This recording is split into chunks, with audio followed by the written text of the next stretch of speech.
অপমানের উচিত শিক্ষা অপমান না, এমন কিছু কইরা দেখাও যেন সে নিজেই নিজের কাছে ছোট হয়ে যায়।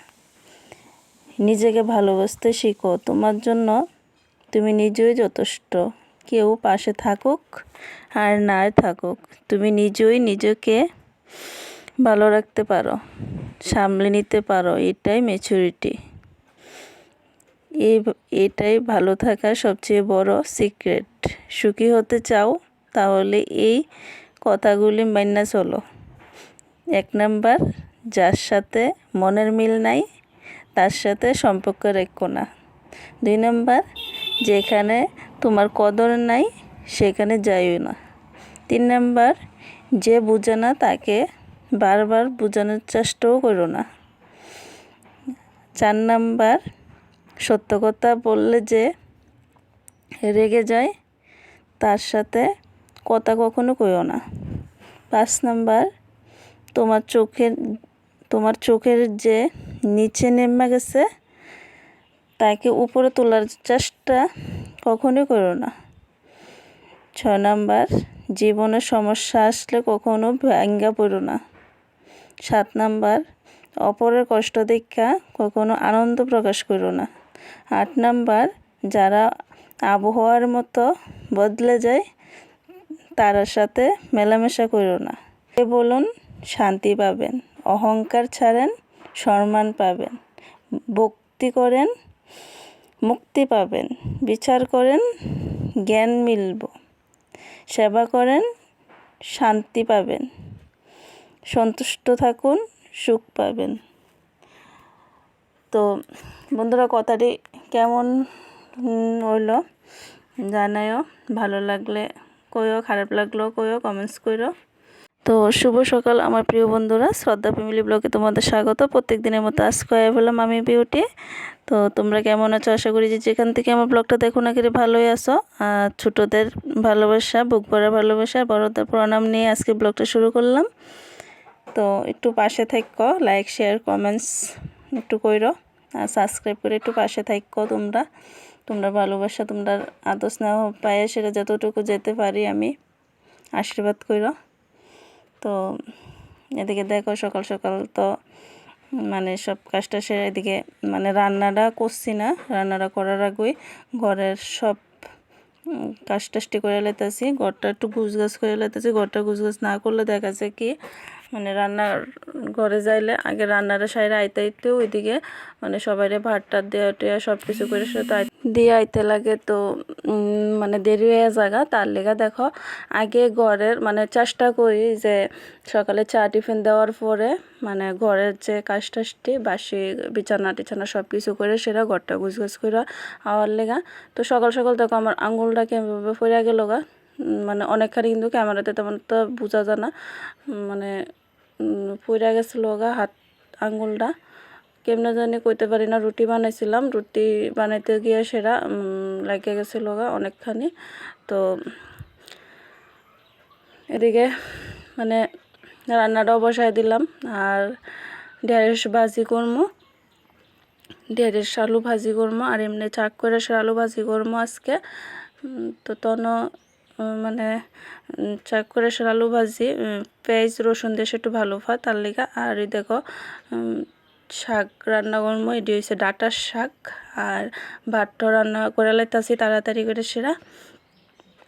তো ওইদিকে দেখো মানে রান্না বান্নাটি শেষ করে লাইতেছি। এদিকে তো তনু কিন্তু মানে প্রাইভেটে গেছে, আর ক্যামেরাটা ধরা দেওয়ানোর লেগে তেমন একটা কেউ নাই, নিজে নিজে যতটুকু পারি ততটুকু করি।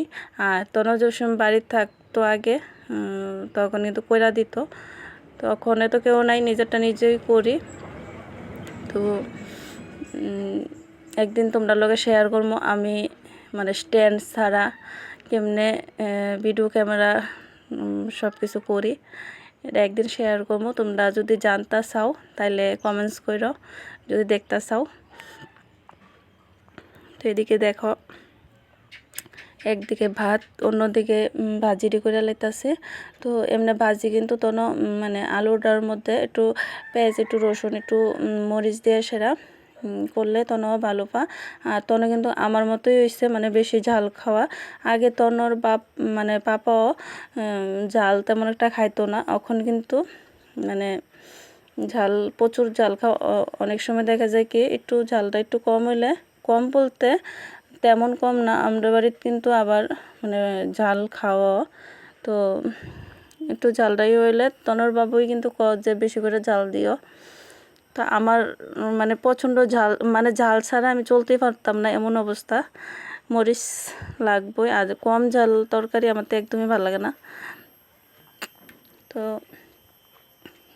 এদিকে দেখো মানে প্রচণ্ড রৌদ্র পড়ছে, তো রৌদ্র পড়ছে কিছু করার নাই। সকালবেলা তো দেখছো একবার বাসন টাসন ধুইলাম, ওখানে আবার রান্না বান্না শেষ করে সেরা ওখানে আবার কিন্তু মানে ধুইতাছি, আর কল পরে জল টলটি পুড়ে রাখতেছি বালতিটির মধ্যে। তো এদিকে দেখো তোমরা লোক কথা কইতে হইতে রান্নাটাও শেষ। তো কী রান্না করছি আজকে দেখো, এই যে শাকটাও খুব টেস্ট হয়েছিল। আলু ভাজি করে দিছিলাম আর একটু ডাল দিছিলাম, আর এদিকে আলু ভাজি আর ঢেঁড়স আলু কুটি ভাজি। আবার শাশুড়ি মা কিন্তু বাড়িতে নাই, সেবাদ গিয়েছে গা। তো এদিকে ডাটা তরকারি রাঁধছি শুটকি দিয়ে সেটা। তো এই পর্যন্ত আজকে রান্না, মানে আমি আর তনই শুধু। তো তনর বাবা আজকে নিমন্ত্রণ আছে দুপুরবেলা, ওইদিকেই খাইব। তো সন্ধ্যার সময় তো আবার আনতে লাগে আমার প্রত্যেক দিনই, তারপর সন্ধ্যার সময় রানবো। তো এদিকে দুপুরবেলা ছান টান করার পরে তোমরা সামনে আর হয়েছিল না, এদিকে কাপড় টাপড়টি লয়ে এলাম, ঘরে রাখছি, রেখে সেটা কইতাছি তনরে যে শরীরটা ভালো লাগতেছে না আমার, কেমন জানি ঘুম ঘুম পাইতেছে। তো দেখো মেয়েরা যে মার কষ্ট বুঝে নিজে নিজে কাপড়টি গুছা লাইতেছে, আমি লুকিয়ে লুকিয়ে ক্যামেরাটা করছিলাম। তো ক্যামেরাটা করতে চাইলে কিন্তু অনেক সময় তখন মানে ক্যামেরার সামনে আইতো চা না। তো এরপরে দিকে লেসু লয়ে বয়ে এলাম, মানে মামা শ্বশুরের বাড়ি যা দিয়া গেছিলো লেসু, তারা বাড়ির গাছের লেসু। আগে তো আমরা বাড়িতে গাছ আসছিল, মানে আমরা বাড়ির গাছটার মধ্যে প্রচুর লেসু ধরতো, এখন যেহেতু ঘর টর ধরছে তো আম গাছ জাম গাছ লেচু গাছ সব কাটা পড়ে গেছে গা। তো মাটি টাটিও ফালাইতে লাগবে আরও বেশি। এদিকে লেচু টেচু খাওয়ার পরে ঘরে এসেরা মানে কিছু আরও কাপড় চাপড় আসছিল, এটিরে গুছ গাছ করে লাইতেছি। তো করতে তো লাগবই, যত শরীরটা খারাপ লাগুক না গেলে। আমি যদি এমনি রাইখা দিই তাহলে কিন্তু আমারই করতে লাগবে, অক্ষণ করি আর পরে করি, করতে তো লাগবেই। তো বয়া বয়া মানে বেশিক্ষণ সময় লাগতো না, তো করে লাইতাছি। আর আমি মানে সময়ের কাজ সময়ের মধ্যে করতে ভাল লাগে, কারণ কি তা যেহেতু আমি করবো জিনিসটি, তাহলে রাইখা দিলে তো আরও বেশি জমা থাকবো। তো এই জিনিসটা বুঝে সেরা মানে যতই খারাপ লাগুক না গেলে কাজটা করে সেটা তারপরেই কিন্তু মানে একটু শুই। তো সকাল থেকেই মনটা ভালো লাগতেছিল না, কেড়ে জানি না ঠিক। তারপরে শরীরটাও তেমন একটা ভালো লাগতেছে না, যেমনি পার হয়েছে, ঘুম ঘুমও পাইতেছিল। তারপরে হাতটা লাইছি পুড়ে সেরা, যেদিন সময়টা খারাপ যাব মানে শরীরটাও তেমন একটা ভালো লাগতো না, ওই দিন কিন্তু একটা না একটা ঘটবে আমার লগে। তো এদিকে দেখো মানে বিকালবেলা সকালবেলা তো একবার গোছগাছ করছিলাম, আবার বিকালবেলা ঘরটা জাত দিয়ে লাইতাছি। তো সন্ধ্যার আগে তো ঘরটরটি ঝাড় টার দিয়ে সেরা, এদিকে বিছানা টিছানা দিয়েও গুছগাছ করে এলাম। আর তন একটু খেলতাছিল বাইরে, মানে বাড়ির লগেরই ফ্রেন্ডরার লগে। তো একসঙ্গেই পড়াশোনা করে তারা, সন্ধ্যা মানে বিকাল টাইমে আয়ে আমরা বাড়িতে আয়ে, তো তারার লগে একটু খেলাধুলা করে। তো আমিও কিছু করি না, কারণ কি তখন তো সময়ই পায় না। সকালবেলা ঘুম থেকে উঠতে সেরা একটু মানে মুখ টুক ধুয়ে একটু পড়তে এরপর আবার প্রাইভেটের জায়গা, তারপরে স্কুলে সময়ই পায় না, আবার বিকালবেলা আইয়ে। তো এদিকে দেখো মানে ব্লাউজটা লাইলিংটা কাটটা রাখছিলাম আগের দিন রাত্রেবেলা, তো ব্লাউজটার কাটও হয়েছিল না কাপড়টা, তো লাইলিংটা কাটটা রাখছি, একটা কাজ শেষ। আর ওখানে মানে আমি কই না বইয়া থেকে সেটা যেহেতু লাভ নাই, তাইলে ব্লাউজটা কাটতেইলাই। তো লাইলিংটা তো আগে কাটটা রাখছি মাপ জুপ দিয়ে সেটা, ওখানে মেন কাপড়টা কাটটা লাইতাছি। আর একটা ব্লাউজ সেলাইতে খুব পরিশ্রম কিন্তু, তো অনেকে কিন্তু বুঝে আবার অনেকে বুঝে না। তো কাটটা সেটা একটু বাইরে যামো। আর দেখো জুতাটাও ছিঁড়া গেল, সময়টা যে খারাপ। তো এদিকে জুতাটাও ছিঁড়া গেল গা, তো ছিঁড়া জুতা পরে সরে বাড়ির সামনে একটু হাইটে হেঁটে আইলাম। তো আমার ব্লগটা দেখো কন্টিনিউ, আশা করি ভালো লাগবো। তো এই পর্যন্ত আমার ব্লগটা।